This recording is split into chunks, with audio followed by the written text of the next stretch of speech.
Welcome to the Snowbirds Expat Radio Podcast, powered by the Snowbird US Day Tracker app.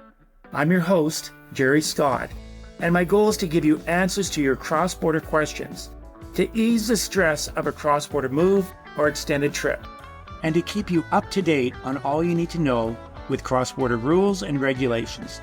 Now let's get on with the show. Welcome to today's podcast. We have Francheska, and we were working on her name. Last name is Pimentel, and she is from Rhode Island, Providence. And we were just talking about one of our colleagues in our office. His brother had played for the Providence Bruins, and back in 2007 to about 2012. So, Francheska, welcome to the Snowbird US Day Tracker podcast, Snowbird's Expat Radio Podcast. So, welcome, and before we get rolling here, I'm going to ask you the first question is, tell me more about KLR. And today's show, we're going to be talking about international tax and moving abroad. So welcome to the show, Francheska. Thank you, Gary, first of all, for having me. It's a pleasure to be here. What can I say about KLR? So KLR, we have offices in New England as well as in Switzerland. We offer tax, assurance, and advisory services from the U.S. side. And as a member of the International Tax Services team, I specialize in helping clients navigate the cross-border tax issues, primarily focusing on individual taxes.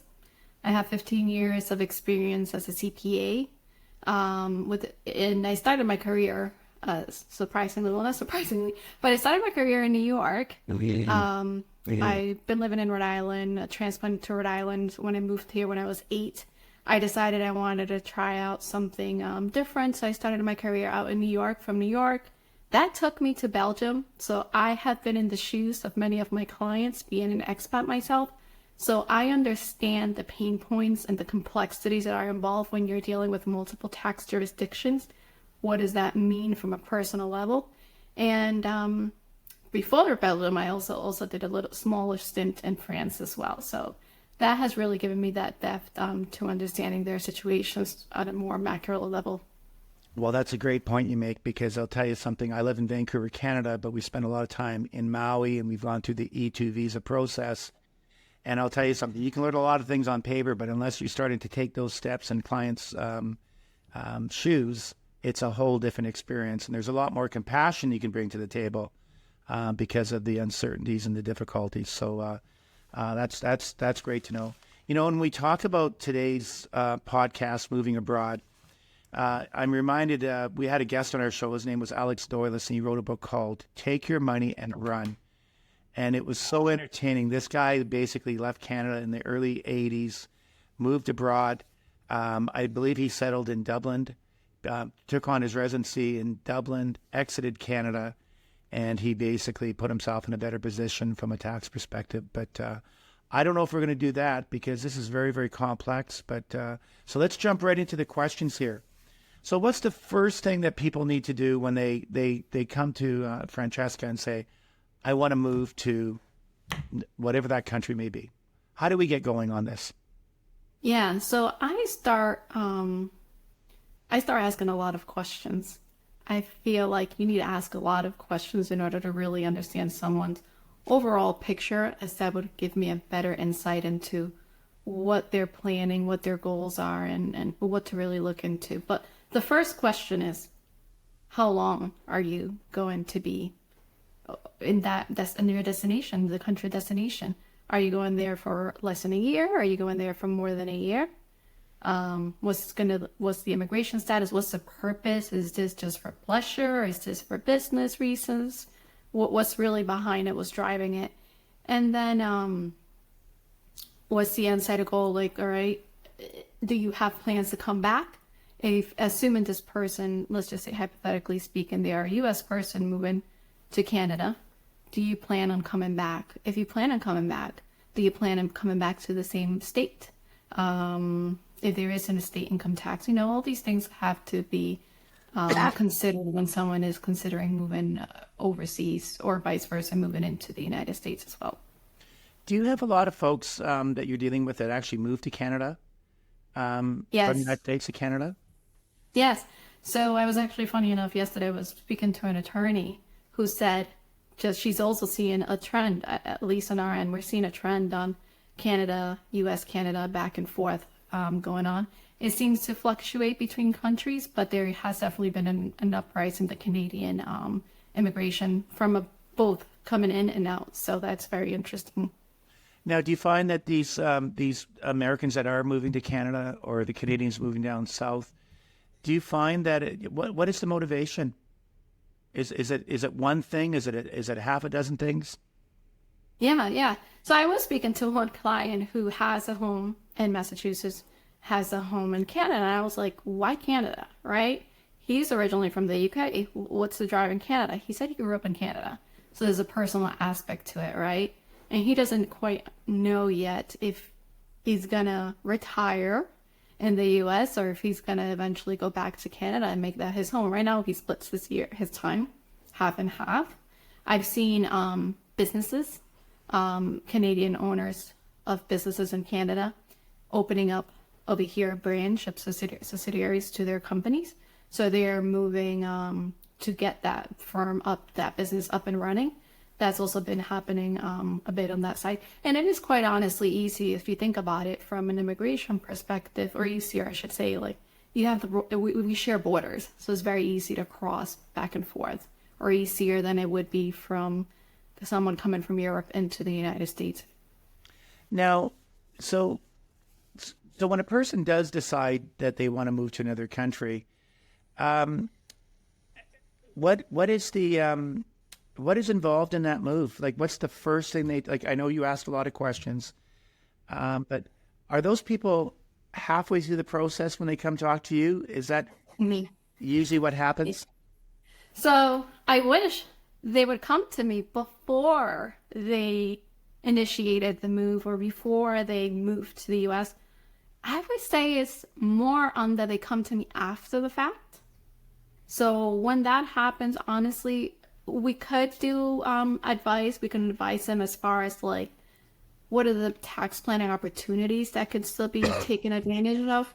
What are their implications going to look like from a compliance perspective? Ideally, they approach us before. And why do I say before? Because if they approach us before the move, especially if we have someone that is moving into the United States, there's a lot of pre-planning that we could do, and we can help them navigate those waters alongside with their trusted advisors to ensure that they are set up and they're in the best tax position going forward, especially if they're going to trigger U.S. tax residency. If they're going to be a non-resident, that's a different ballgame. But if they're going to be a U.S. tax person for tax purposes, that's definitely something worth considering as far as like what opportunities are there. Vice versa, if we have someone that is moving outside of the United States, an expat, they're going to be overseas for more than 12 months and they're going to be in a long-term assignment, or it's going to be a long-term move. What does that mean for them? What can we take advantage of in order to reduce their tax exposure as much as possible? From this, like if they have, let's say if they live in Massachusetts and they have kids, the kids are staying behind. Yeah, is still dependent. What does that mean for them if they wanted to break domicile in Massachusetts and the child or the son or daughter goes to a in-state Massachusetts tuition and they get that tuition, right? Well, if they're no longer a mass resident, that's a problem, right? For that in-state tuition. So there's a lot of factors that have to be looked into and considered. Do you find that these people that are moving abroad, have they tried to educate themselves to understand if there was a treaty between the United States and the country that they're moving to? Some of them, yes. Some of them I've seen, they go on the IRS website and they look for examples, and they're very smart. They're like very astute. They come to me and they're like, well, I ran in the treaty, or there's a foreign tax credit I can take advantage of. Others, is an afterthought for them, the tax considerations. But the ones that are in advance, like, are searching for these things in advance, normally sometimes it might be that the employer is prompting them, hey, you need to seek competent tax advice, or is part of their, as if they were being relocated through the employer is offering those services as part of their package. They come to us earlier on because they need that advice. One thing that we find is that people love to go onto the internet and stretch their retirement dollars and say, I've got $1 million. Maybe in the United States and Canada, it wouldn't be a lot of money. But if I move to this little town here in this foreign country, do you ever see that? Are people trying to, take Yes. that bite and off the internet and stretch their retirement dollars? Yes, absolutely. And I mean, there's, like you're saying, there's a lot that has to be considered. At the end of the day, if you're a U.S. person, a U.S. citizen, a U.S. green card holder, you're going to be taxed on your worldwide income, irrespective of where you reside. So that's consideration number one. Consideration two, if you're moving to that lower taxing jurisdiction, but the income sources you're receiving are still subject to tax in the U.S., you're still going to pay the U.S. taxes. Depends, obviously, if there's an income tax treaty that, may negate some things on the other country. But at the end of the day, if it's U.S. source, you have to be mindful that there is still going to be a U.S. tax filing obligation. And it's not quite honestly going to negate you having to file a U.S. tax return. So that leads me to the next questions. You find that people are finding these little beautiful little hideaways, retirement hideaways. With the first step is to move there. The second step is to renounce. Is that common for a lot of folks? So you renounce U.S. citizenship. Yeah, so you don't have that So tax yeah, filing obligation. yeah. So it wasn't. I want to say a couple of years ago, barely, touched on renunciation. The past 2 years, we've been dealing with a lot of renunciations. It's cyclical, and at least I've seen this in my career. It seems to be cyclical. What drives it, some are because they know they have some sort of significant tax event coming up and they want to mitigate their U.S. tax exposure. I've seen that happening. Others, like you're mentioning, they want to retire overseas. They are okay with not coming back to be living in the U.S. on a long-term basis. They're okay with just entering the U.S. on a temporary basis as a visitor. In those situations, I've also seen that occur. Now, And long-term expats too. That's where I've seen it quite frequently lately. They know they've been overseas for more than 20 years and they've made that destination country their home and they're okay with not coming back. you kind of wonder if there's ever a stat out there on how many people are renouncing and how many people are actually trying to get their citizenship to go from a green card to becoming an American citizen. I wonder if there's a number out there, if that number is equal to the amount of people that are renouncing, the people that are seeking citizenship. Do they ever track those stats? So there is status on who is renouncing their citizenship, and that's actually public. So Okay. you can actually look it up, and there's a quarterly report that it gets issued out every quarter, and it lists out everyone who has renounced their U.S. citizenship or U.S. status, Numbers or physical people? like physical people. Really? It lists names. Yes. Oh, that's interesting. Yeah, Okay, look it up. What it. I'm afraid to. So here's the next question, and this is quite common that we're seeing in our practice on the wealth management side. We have these Americans want to get their PR status in Canada. They're wealthy individuals, and they're receiving income from a LLC. And you must be coming across that as well, too, because we know that there's, when we talk about double taxation, and this is the biggest fear we have is making sure these people, because this comes through the immigration first. Someone says, I love Canada. I'm going to live in Canada. Oh, by the way, I receive $400,000 a year from a real estate limited LLC. What can you do for those people to avoid the double taxation? Yeah. So in those cases, and I have a colleague that specializes quite a bit in this side of the thing. We talk to them. We analyze the current structure. Is there any potential restructuring that can be done that might be more tax favorable, looking at both sides of the equation? And that's an exercise we'll do in conjunction with their Canadian advisor as well to make sure that we're bringing the best, solution to the table. Quite honestly, here's what you have right now going on today, but what if we were to do this different structure to see if that would make it more sense in the long term?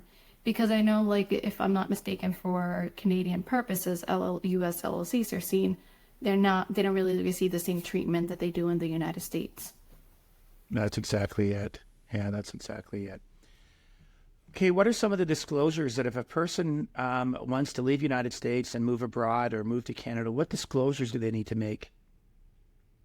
Yeah, if they want to move overseas, so quite often that entails opening up bank accounts because if you're going to be living in another country, you need to be able to have a local bank account to deal with living expenses and the sorts, right? So being mindful that if your accounts in the aggregate, all of your non-US financial assets exceed $10,000 in the aggregate in the year, you're going to trigger what we call an FBAR. That's a disclosure that gets filed with the FinCEN regulations, and that is separate from your regular income tax return filings. Aside from that, you still have to file a federal income tax return in the United States. Depending upon the state the person lived at, they could potentially still have state filing obligations. Could they break residency or not? That's something that would have to be analyzed. But at a minimum, assuming they could break residency, the year that they move, they're gonna have to do a part year departing return in that state, right?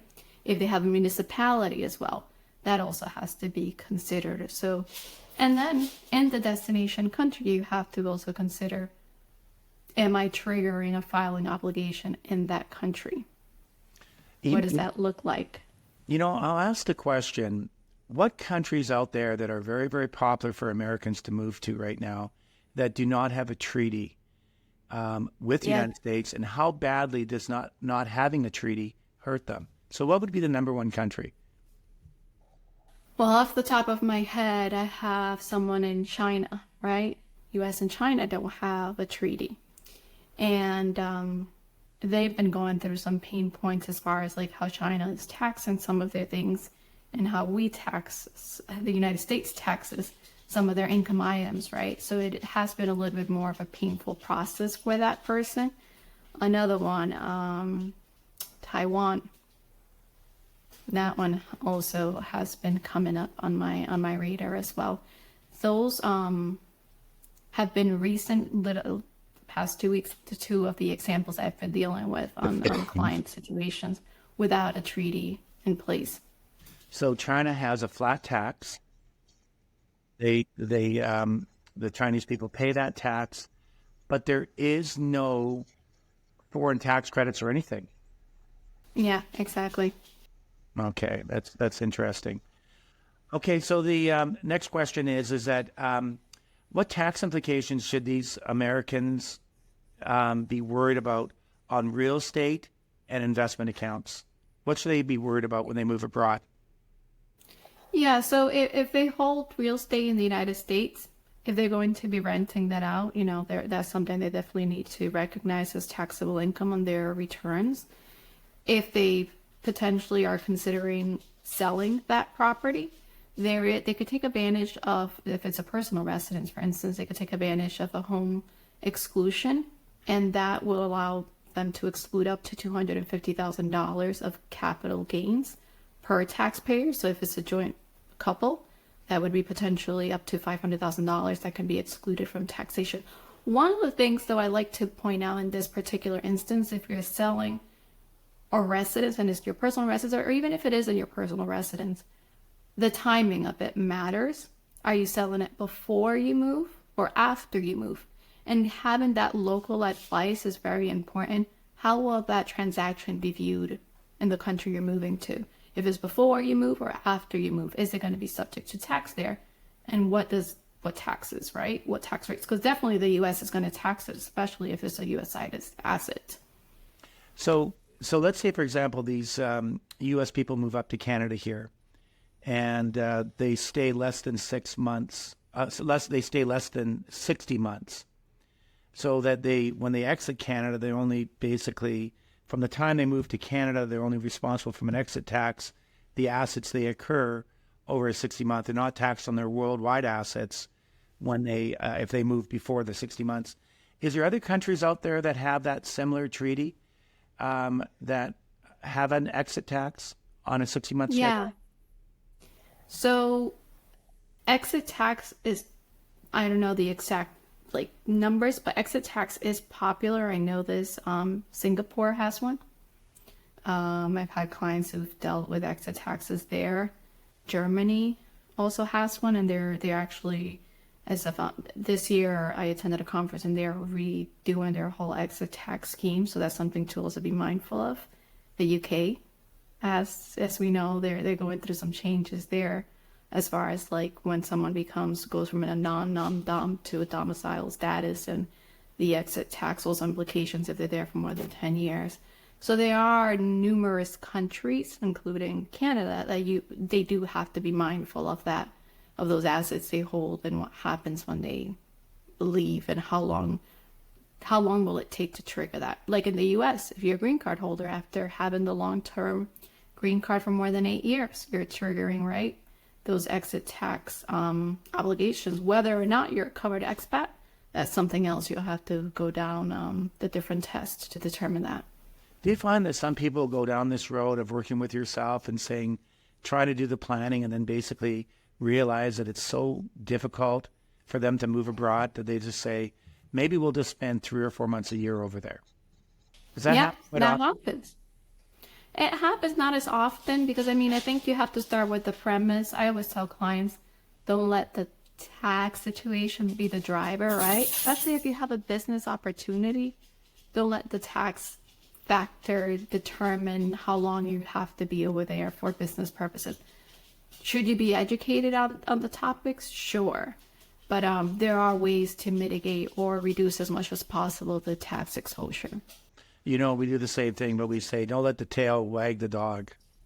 We use that expression a lot up here in Canada. What resources or professionals should you consult to navigate international tax effectively?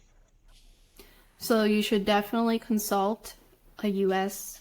accountant, a local accountant to the country, wherever the country is that you're considering moving to, a financial advisor, and an attorney, all who have had previous exposure or are knowledgeable on the cross-border issues, right? International tax issues. I often find sometimes clients that they'll, they will talk with us, they'll engage our services, but when I ask who's your advisor in that country, they just hire someone based on someone else's recommendation who's a local in the country, but not realizing that that person may not be knowledgeable on the cross-border issues, and what does that truly mean, how to make sure that those two factors are being taken into consideration.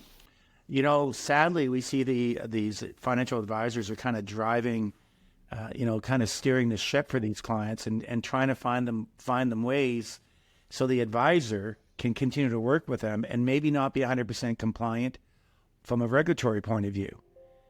Maybe that client, American, moves up to Canada. They can't continue to work with their existing advisor, but that advisor will tell them, don't worry, you can use your parents' address or your neighbor's address. And we know that tax, the regulatory issues they get into from a filing point of view.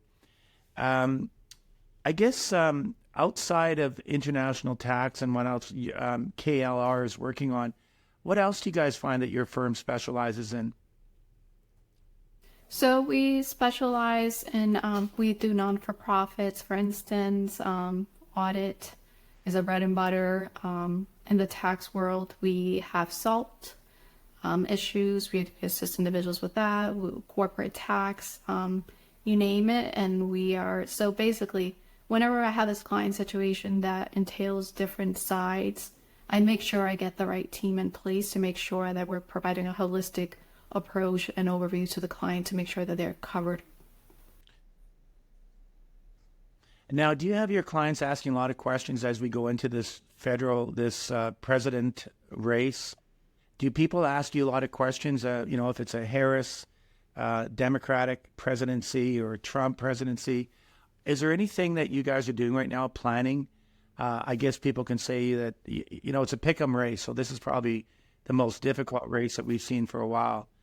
But how do you advise these people when they start asking political questions? I don't go into the political aspect of it, but I say we're due for a major overhaul, right? At the end of 2025, the current TCJ expires December 31st, 2025. In 2026, we don't know what the tax landscape is going to look like. That's being honest. So some things that we've told clients that they might want to consider accelerating certain incomes, while we know what the rates are and they're lower, because if they go higher again, that's something that they definitely need to be mindful of. From the state tax lifetime exemption, right now is in the $13 million range, right? If it goes back down to the $5 million plus inflation, that would put them at $7-something million. So being mindful of, definitely, that's one of the things we've definitely been advising clients to please make sure you go and you speak to an estate tax attorney and getting a plan in place if you don't already have one, revising the ones you have to make sure you use it, you take advantage of that. That's interesting. Well, I know that we don't take a political stance on who we think is going to be better, but we do discuss. We have a full-time Washington correspondent, Ed Mills, that works out of Washington. So I do find it very interesting. And of course, Canada, we're going through the same things. We could see a replacement from a liberal government to a conservative government. So all we're looking for is, what could be better. And I guess at this stage in life, we're looking for changes that are going to be positive. So, well, I'll tell you what, I really enjoyed our conversation today, and we look forward to having many more opportunities to talk to you about international tax. Before we go, what's the best way for people to get a hold of you? Yes, you can find me on LinkedIn under Francheska Pimentel. You can also shoot me an email at fpimentel@contemplating.com. If you search KLR, you should be able to also find our firm, and you should be able to find me in there as well under the people section. Well, we really appreciate your time, and I know it's a lot later in Eastern Canada. It must be about 4:30 your time right now. Yeah, it's 4:30. Okay, there we are. Still Well, early that's for us. that's probably getting close to your dinner time. So thank you very much for your time, and we look forward to meeting you in person one day, and wish you all the best. Well, thank you, Gary, for having me as well. Very welcome. Thank you again for listening to the Snowbird Expat Radio Podcast. The best way you can support the podcast is to forward the episode to a friend, and please don't hesitate to like, subscribe, or leave a comment. Now, before you go, let me leave you with one of my favorite quotes. Be kind to all, the world is small.